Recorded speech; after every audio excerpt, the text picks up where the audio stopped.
திரு ஷபீல், இப்போ இந்த சந்திப்புகள் இது எல்லாமே மக்கள் பிரச்சனைக்கான சந்திப்பாகத்தான் பார்க்க முடியும். கூட்டணி என்ற ஒரு விஷயத்துக்கு முன்கூட்டியே இதை பெரிய விவாதத்துக்குள்ளாக எடுத்துட்டு போறோம் அப்படின்னு சொல்றாரு திரு அக்னி. ஸோ அது மக்கள் பிரச்சனைக்கான சந்திப்பா தான் அதை பார்க்கணுமா? மக்கள் பிரச்சனைக்காக அதிமுக இந்த பிரச்சனைகள் அவங்க டெல்லிக்கு போய் திரு உள்துறை அமைச்சர் அமித்ஷாவோட பேசி வந்த விஷயங்கள் தொடர்பாக அதிமுக தமிழ்நாட்டிலே ஒன்றும் பண்ணல. நீங்கள் டாஸ்மாக் ஊழல் குறித்து பெரிய ஆர்ப்பாட்டமோ அல்லது பெரிய போராட்டமோ உண்ணாவிரதமோ அல்லது டாஸ்மாக் கடைகள் முன்பு ஊழல் நடந்திருக்கிறது அப்படின்னு பதாகைகளை பிடிச்சி எந்த ஆர்ப்பாட்டம் எந்த சலசலப்பும் எதுவுமே பண்ணாத ஒரு கட்சி டெல்லிக்கு போய் இந்த பிரச்சனைகள் குறித்து நாங்கள் பேசியிருக்கோம் அப்படின்னா அது நகைப்புக்குரியது. டெல்லிக்கு ஏன் போனாங்க அப்படின்றது எல்லாருக்கும் தெரியும். அதாவது இப்பொழுதும் கூட்டணி இல்லை, எப்பொழுதும் கூட்டணி இல்லை, 26 கூட்டணி கிடையவே கிடையாது அப்படின்னு சொன்ன திரு எடப்பாடி பழனிசாமி அவர்கள் கூட்டணி குறித்து இப்போ என்ன பேச வேண்டும், என்ன அவசியம் இருக்குது, அவங்க கொள்கை வேறு நம்ம கொள்கை வேறு அப்படின்லாம் பேச வேண்டிய கட்டாயத்துக்கு தள்ளப்பட்டிருக்கிறார். இன்னைக்கு அதிமுக என்ற ஒரு கட்சியை பிஜேபி கண்ட்ரோல் பண்ணுறத வெளிப்படையாக அதை மறுபடியும் ஊர்ஜிதப்படுத்தணும் அப்படின்றது தான் பாஜகவுடைய திட்டமாக இருக்கிறது. அந்த திட்டத்தின் ஒரு பகுதி தான் அவரை டெல்லிக்கு அழைத்து கூட்டணி சேர வேண்டும் அப்படின்ற ஒரு நிர்பந்தம் அதிமுக மீது இன்னைக்கு வலுக்கட்டாயமாக இல்ல அவங்க நிர்பந்திக்கப்படுறாங்க அப்படின்றத நான் பார்க்கிறேன். இல்ல அதான் நிர்பந்தம், கட்டாயப்படுத்துறாங்க, இந்த மாதிரி நிறைய வார்த்தைகளை நீங்க பயன்படுத்துறீங்க. ஆனா அமித்ஷாவை சந்தித்த பிறகு ஆமா கூட்டணி வைக்கிறோம் அப்படின்னு திரு எடப்பாடி பழனிசாமி சொல்லி இருந்தா பரவாயில்ல. ஆனா அப்படி எந்த விதத்திலயும் அவங்க உறுதிப்படுத்தலையே, எதையுமே அதிகாரப்படுத்தலையே. நான் என்ன சொல்றேன், உறுதிப்படுத்த வேண்டியது ரெண்டு தரப்புக்கு மத்தியில பேச்சுவார்த்தை நடந்துச்சு இல்லையா? இவர் உறுதிப்படுத்தலைன்னா அமித்ஷா சொல்லியிருக்காரு ஆமா கூட்டணி குறித்து பேசி கொண்டு இருக்கிறோம், விரைவில் அறிவிப்பு வரும் அப்படின்னா என்ன அர்த்தம்? சட்டம் ஒழுங்கு இல்ல அவர் சட்டம் ஒழுங்கை பத்தி தான் பேச வந்தார் அப்படின்னு சொல்லவே இல்லையே. இன்னொன்னு இல்ல நான் இன்னொன்னு கேட்கிறேன், அமித்ஷா அவர்கள் இதை சமூக வலைதளங்கள்ல பதிவு பண்றாரு. உள்ள பேச்சுவார்த்தை நடந்துட்டு இருக்கும் போதே அந்த ட்வீட் அப்படின்றது வருது. இவங்க வெளியே வரதுக்கு முன்னாடியே அவருடைய பதிவு அப்படின்றது வருது. 2026 கூட்டணி இது என்னது என்டிஏ ஆட்சி தமிழ்நாட்டில் அப்படின்னு வருது. அதுக்கப்புறம் அடுத்த நாள் அது ஃபாலோ அப் கொஸ்டின் கேட்கும்போது அதுக்கும் அவர் பதில் சொல்றாரு ஆமா பேசிக்கிட்டு இருக்கோம் அப்படின்றத உள்துறை அமைச்சர் அமித்ஷா கன்ஃபார்ம் பண்றாரு. இங்க கூட்டணி குறித்து கன்ஃபார்ம் பண்றது பேசுறது எல்லாமே பிஜேபி தான், ஒன் சைடட் கம்யூனிகேஷனா தான் இருக்கு.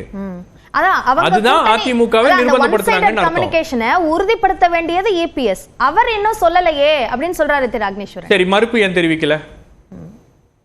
அமித்ஷா அவர்கள் பேசினாங்கல்ல கூட்டணி குறித்து பேசணும், இல்ல அது குறித்தெல்லாம் பேசல, அவர் சும்மா ஏதோ போற போக்கில் சொல்லிட்டு போறாருன்னு மறுப்பு தெரிவிச்சிருக்கலாமே. ஏன் மறுப்பு தெரிவிக்கல? உள்துறை அமைச்சருடைய ஸ்டேட்மெண்ட் வந்ததுக்கு அப்புறம் அதை மறுத்து இது வரைக்கும் ஏதாச்சும் அதிமுக தலைவர்கள் பேசியிருக்காங்களான்னா இல்ல. இங்க பிரச்சனை என்னன்னா, உங்களுக்கு பிஜேபிக்கு ஒரு அவசரம் இருக்கிறது. பிஜேபிக்கு அவங்களுடைய மிஷன் சவுத் ப்ரோக்ராம் பெங்களூரில் நடக்க இருக்கிறது.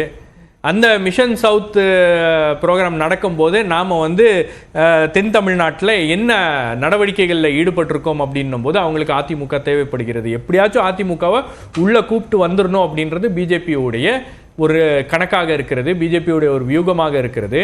2026 அவங்களுக்கு தமிழ்நாட்டில் அதிமுக இல்லைன்னா ஒரு சீட்டு கூட ஜெயிக்க முடியாது அப்படின்றது அவங்களுக்கு நல்லா தெரியும். மீண்டும் நோட்டாவோட போட்டி போடக்கூடிய ஒரு சூழல் வந்துருமோ அப்படின்ற ஒரு அச்சமும் அவங்களுக்கு இருக்கிறது. ஏன்னா விஜய் களத்துக்கு வரார் அப்படின்னும் போது என்டையர் அட்டென்ஷன் விஜய் மீது இருக்கும், திமுக மீது இருக்கும் அப்படின்னும் போது பிஜேபிக்கு நேச்சுரலாவே ஒரு இக்கட்டான ஒரு சூழல் அப்படின்றது ஏற்பட்டிருக்கு. இப்ப அதனால 2024 பாஜக 2021 தேர்தல் மாதிரி 2024 தேர்தல் அவங்களுக்கு முக்கியமான தேர்தல். நீங்க அந்த பேச்சுவார்த்தைகள் எல்லாம் மீண்டும் மீண்டும் அமித்ஷா சொல்கின்ற ஒரு விஷயம் என்னன்னா, நீங்க 26 நம்மளோட இருந்து சூழல்ல பாஜக 2024 இல்லையேன்னு சொல்றேன். இல்ல 2024 அவங்க ஒரு கூட்டணி அமைச்சிட்டாங்க. கடைசி நேரத்தில் பாமக உள்ள கொண்டு கூட்டணி அமைச்சிட்டாங்க. பட் அவங்களுக்கு பெரிய செட்பேக் என்னன்னா, ஏடிஎம்கேவோட கூட்டணி சேராதது.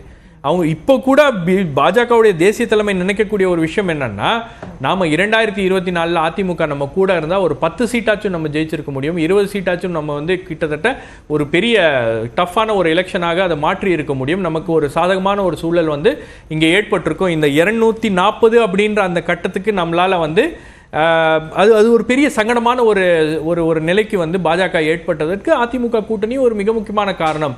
அதற்கு அண்ணாமலை காரணம் அப்படின்றத அவங்க நினைக்கிறாங்க. அதனாலதான் அண்ணாமலையை இந்த ஈக்குவேஷன்ல இருந்து எடுத்துட்டாங்க. இந்த கூட்டணி பேச்சுவார்த்தை இதுல எல்லாம் அண்ணாமலை கிடையாது. உள்துறை அமைச்சரே பர்சனலா இந்த விஷயத்தை நான் ஹேண்டில் பண்ணிக்கிறேன்.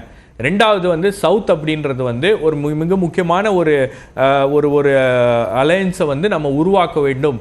இது 26 அப்படின்றது கூட அவங்களுடைய கணக்கு கிடையாது, 29 அப்படின்றது கணக்கு.